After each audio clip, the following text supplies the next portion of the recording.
de Corintios, capítulo 5.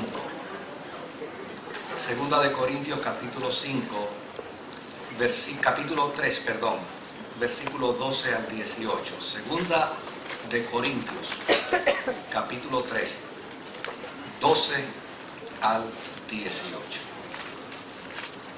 Y dice la Escritura: a la gloria del Dios que es Padre, Hijo y Espíritu Santo. Amén. Así que teniendo tal esperanza, usamos de mucha franqueza. Y no como Moisés, que ponía un velo sobre su rostro para que los hijos de Israel no se fijaran o no fijaran la vista en el fin de aquello que había de ser abolido. Pero el entendimiento de ellos se embotó, porque hasta el día de hoy, cuando leen el antiguo pacto, les queda el mismo velo no descubierto, el cual por Cristo es quitado.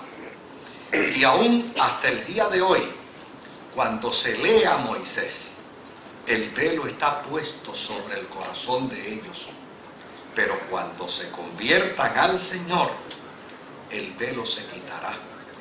Porque el Señor es el Espíritu, y donde está el Espíritu del Señor, allí hay libertad. Por tanto, todos nosotros, mirando a cara descubierta, como un espejo la gloria del Señor, somos transformados de gloria en gloria, en la misma imagen, como por el Espíritu de el Señor. Que el Señor añada bendición a su santa y bendita palabra. Esta mañana compartimos una porción de las Escrituras que obviamente consideramos un tanto difícil de interpretar. La noche estamos escogiendo otro de esos pasajes bíblicos de Pablo, donde hay que buscar la forma y manera en entender qué es lo que él quería decir detrás de lo que dijo. Y este es uno de esos pasajes bíblicos donde tiene como propósito, donde tiene como intención presentar una verdad central. ¿Cuál es esa verdad central? La misión de la iglesia. ¿Cómo debemos entendernos? ¿Cómo debemos considerarnos? ¿Qué cosas debemos afirmar como iglesia? Pablo nos va a decir a través de este pasaje bíblico que la misión de la iglesia es continuar el ministerio de Cristo en su entrega personal, total y absoluta. Es decir, esa expresión de haya pues en vosotros el mismo sentir que hubo en Cristo Jesús. Desde luego, el que nosotros entendamos que Cristo se entregó hasta lo sumo, que Cristo se entregó en la totalidad, que en Él hubo lo que se conoce en el griego como una kenosis, un vaciamiento, si podemos usar esa expresión. Él se vació de la grandeza de su deidad para hacerse hombre, para hacerse humano. Pues esa experiencia tiene que continuar en la extensión de la vida de la iglesia, sin fluctuar, sin cambiar. Y para ello, entonces, el apóstol San Pablo utiliza nuevamente un recurso antiguo testamentario para de esta manera traernos una verdad que se esconde detrás del Evangelio. Por ejemplo, eso que dice en el verso 18: Por tanto, todos nosotros, mirando a cara descubierta como en un espejo la gloria del Señor, somos transformados de gloria en gloria, en la misma imagen, como por el Espíritu del Señor. ¿Qué significa ser transformados de gloria en gloria? ¿Tiene que ver esto con un acto triunfalista? ¿Tiene que ver esto con un proceso de culto a la persona o de reconocimiento al individuo? No. Ser transformados de gloria en gloria tiene que ver con un sentido claro de lo que Cristo fue, de lo que Cristo es y de lo que la iglesia debe hacer conforme a Jesucristo. Desde luego, Pablo toma las imágenes antiguo testamentarias para entonces reinterpretarlas, y una vez las reinterpreta, poner en la experiencia de los creyentes de Corinto lo que debe ser, lo que debe aspirar todo hombre y toda mujer que representa a Jesucristo aquí sobre la faz de la tierra. ¿Por qué en Corinto? ¿Por qué Pablo tiene que hacer este planteamiento en Corinto? Bueno, no podemos olvidar que Corinto era la iglesia más espiritual, pero siendo la más espiritual, era la iglesia más dividida.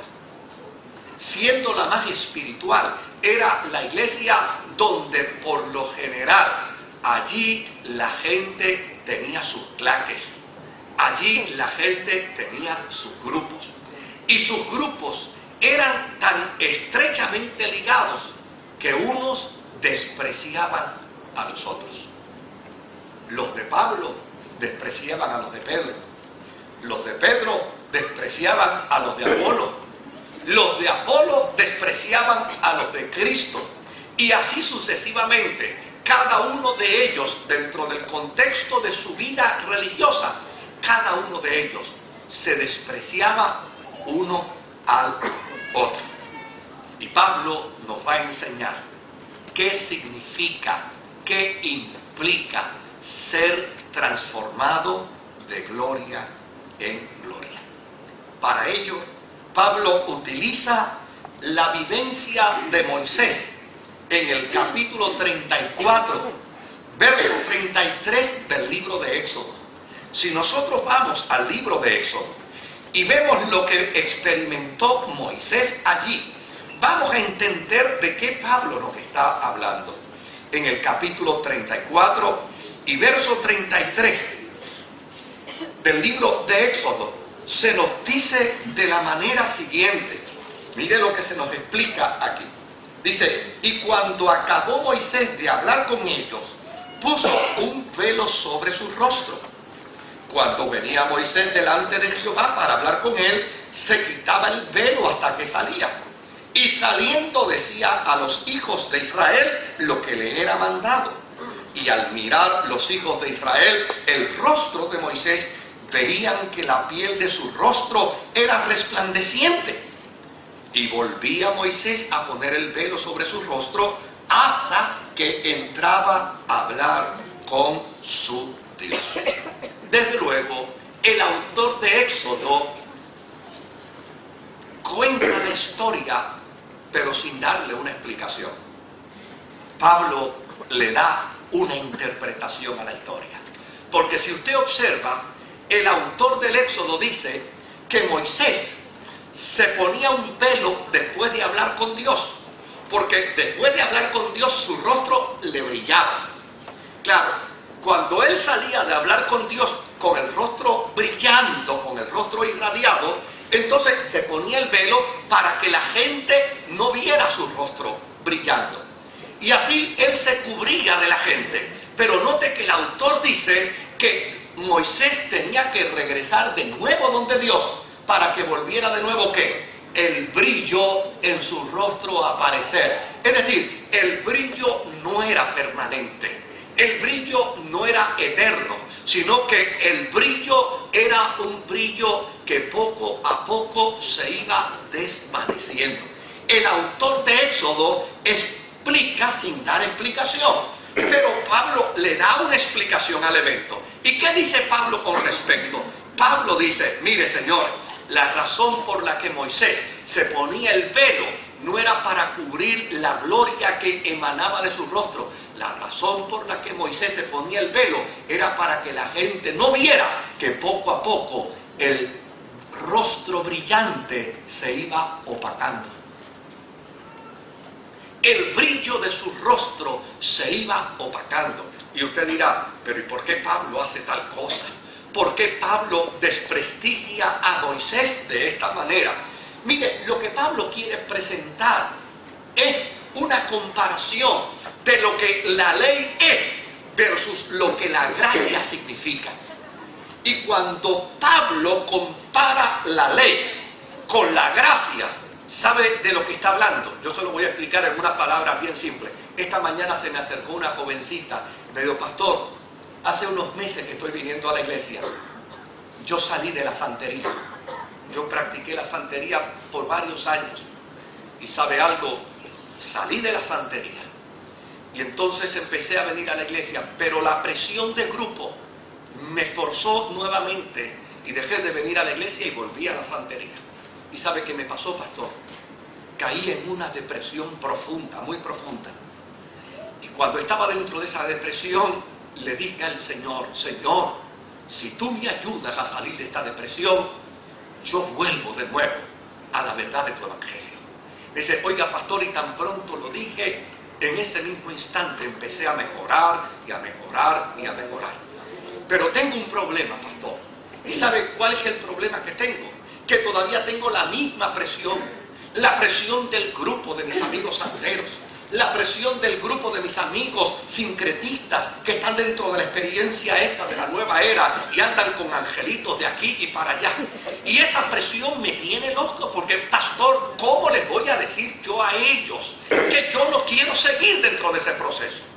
Desde luego, yo no puedo darle un curso de teología a esta joven que está iniciándose la experiencia de la fe. ¿Y sabe qué le dije? Cuando hables con ellos, dile que tú adquiriste un Rolls Royce y ya no te montas en un Ñangara. Tan sencillo como eso. Adquiriste una experiencia de fe trascendente. Eso es lo que Pablo va a hacer aquí. Pablo le va a decir a los creyentes de Corinto, señores, mucho ojo, cuando usted compara la experiencia religiosa legalista con la experiencia de la gracia, usted descubrirá un abismo de diferencia. Usted descubrirá que la diferencia es como del cielo a la tierra, de tal manera que cuando Moisés se encontraba con Dios en el monte, el rostro le brillaba, pero el brillo de su rostro no era permanente. El brillo de su rostro no era para siempre, sino que llana y sencillamente ese brillo se desvanecía con el transcurrir del día. Y para que el brillo volviera de nuevo a aparecer, Moisés tenía que regresar nuevamente ante Dios para que volviera de nuevo el fulgor de su brillo a su rostro. ¿Qué quiere decir Moisés con él? Pablo con ello?